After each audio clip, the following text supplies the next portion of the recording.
Hey everybody, hope you're doing well.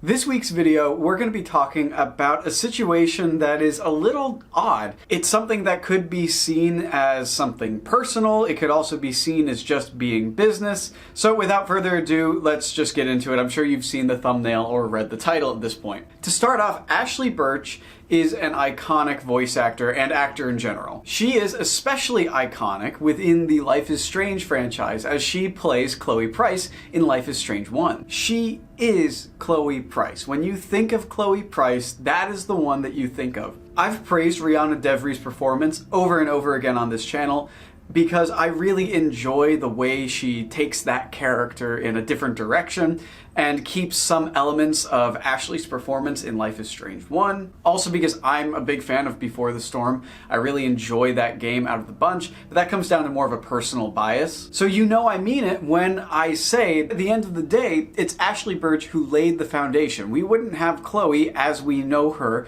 or this idea of what the character should act like, without Ashly Burch. It's Ashly's performance and the creative decisions she made that made Chloe this icon that she is among not just Life is Strange, but of gaming in general. She's one of the most popular queer characters in all of gaming, and was very influential for a lot of younger queer people who grew up around the time that Life is Strange 1 came out. I sat down and read a pretty troubling Eurogamer article, which basically explained that Ashly Burch wasn't even contacted about returning to the role for Life is Strange Reunion. But before I discuss that specific article, I want to look back at Ashly Burch, the work she's done, and her relationship with Life is Strange since it's changed studios and gone in a different direction. Of course, Ashly Burch played Chloe Price in Life is Strange, which came out in 2015. The game was a very big hit, especially due to the YouTube and Let's Play community showing off the different endings and what your choices caused within the story. While it wasn't the first of its kind when it came to a choice-based game, Telltale games had existed, and there were other versions of these choose-your-own-adventure style things, but there was something about the atmosphere, the mystery, and the characters of Life is Strange that made it so popular. And part of that is, of course, Max and Chloe and their relationship. Whether you think Max and Chloe should be best friends or romantically involved, we can all agree that the two are a great pairing and that Hannah Telle and Ashly Burch's chemistry was out of this world. For both versions, they play both very well. In 2017, Life is Strange Before the Storm released. It was a prequel game that followed the story of Chloe Price meeting Rachel Amber.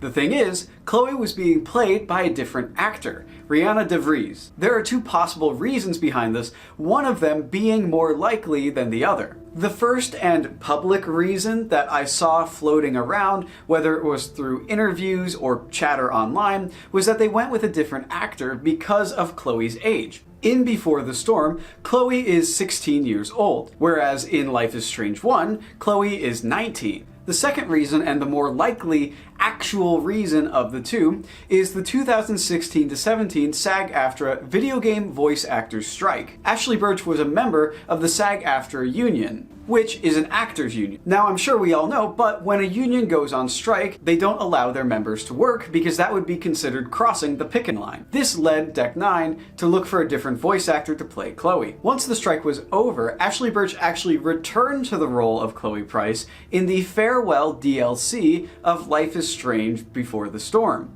And this DLC and Ashly Burch being in it kind of disproves the first reason behind her not returning. Because in this DLC, Ashly Burch plays a much younger version of Chloe Price. So it seems that at the end of the day, the issue of Chloe Price's age in the game wasn't actually that big of a deal. Now, the next few entries of Life is Strange did not feature Chloe or Max in a speaking role. Life is Strange 2 featured a photo of them if you sacrificed Arcadia Bay to save Chloe, and in True Colors, the only returning character from Arcadia Bay is Steph. And in her own DLC, there were rumors that she was going to talk to Chloe or see Chloe or something like that.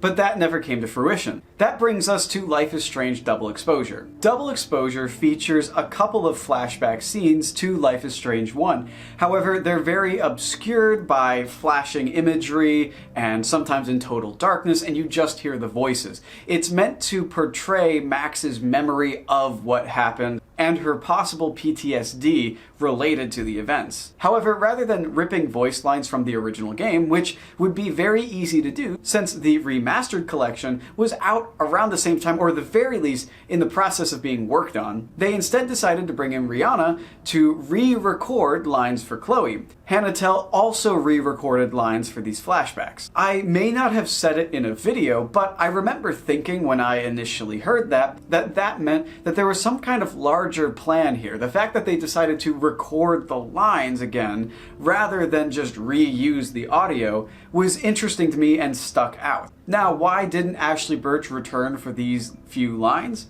I think there's two possibilities. On one hand, she may not have been asked to return, as is the case with Life is Strange Reunion. On the other hand, it could have been that she didn't have time or couldn't spare the time to fly all the way out to a recording studio in order to do a handful of lines that she's already said in Life is Strange 1. We can't be certain because she doesn't say anything specifically about Life is Strange Double Exposure. The only comments Ashley Burch has made about Life is Strange Double Exposure at all is the decision to break up Max and Chloe. She said this: "They decided that's what was best for the game, and I respect that. My own canon in my head, I might not have written it that way. But we all have our own headcanon. It's a funny thing to be like, I love that character and I put so much of myself into her, but she's someone else's baby now." I think it's a fair take. One thing to consider with her and her perspective on Chloe is that she wasn't in before the storm.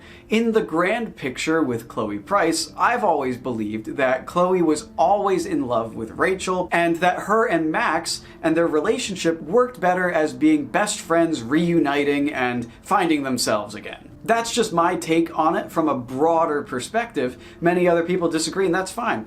Just like she said, we all have our own headcanons. But for her specifically, her view on Chloe is shaped mostly by her time playing her in Life is Strange 1. So it's fair that she would have a very different view on her than us fans who have seen Chloe in these two completely different phases with different writers behind her. Something kind of funny I noticed in the article that I found that quote about her opinion on the breakup is the beginning of the article says outright how bringing back Chloe and Max would be a slam dunk, and they're confused why they didn't do it. And it's one of those things where I get they want to set things up. Maybe they want to continue some stories in Caledon University, but it's just odd. It's like, if this was your grand plan, then why not just start with it? Anyway. But I'm still trying to stay optimistic about Life is Strange Reunion. And I want it to succeed because that would be good for the franchise. And I hope the writing is stellar and blows me away. But, you know, I'm still skeptical, cautiously optimistic about that kind of thing because it does feel like a backpedal, even though this was the plan the whole time. I dove into my opinions on Reunion in a previous video. I'll put a screenshot of it here if you want to hear more about my thoughts about the game itself and my first impressions from the trailer. But anyway, I think this article from Eurogamer is, well, it's kind of troubling, especially when it comes to the production behind Life is Strange Reunion. Ashley Burch said this to Eurogamer: "I wasn't asked to reprise my role as Chloe. So I'm learning about Reunion at the same time as fan. And like I said at the beginning, as much as I love and adore Rihanna's performance, at the end of the day, when you're bringing back a character like Chloe Price, why wouldn't you at least reach out to the actor who made Chloe Price so popular? Of course there were people writing and there were other factors at play, but Ashley Burch's performance is really strong and a really big part of why Chloe Price is so loved. I mean, she played a huge role in Life is Strange becoming a franchise to begin with. It would be like not even bothering to ask Hannah Tell to return to play Max. Thankfully, as usual, Ashley Burch is a class act about this sort of thing. She said she was grateful that people still care so much about these characters and that Max and Chloe will have a special place in her heart. I just think it's kind of a baffling decision. It doesn't seem like there's any bad blood between Ashley Burch and Deck 9. The reason she wasn't included in Before the Storm was a strike issue. That's a business decision at the end of the day. So it just confuses me why they didn't at least reach out to her, because she's so connected to the character of Chloe Price. If I had to give my opinion as to why definitively they went about it this way, I think at the end of the day, it comes down to familiarity. The writers of Double Exposure and the people over at Deck 9 have worked with Rihanna all the way back in 2017. They're familiar with them and their preferences as an actor and the things they do in their performance.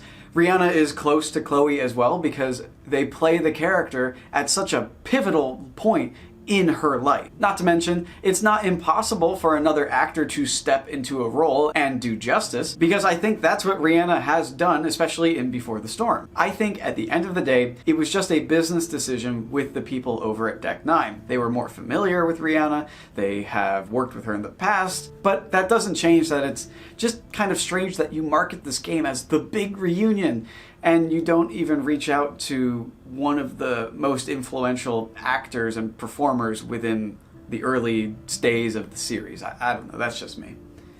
All in all, I'm still cautiously optimistic for Life is Strange Reunion.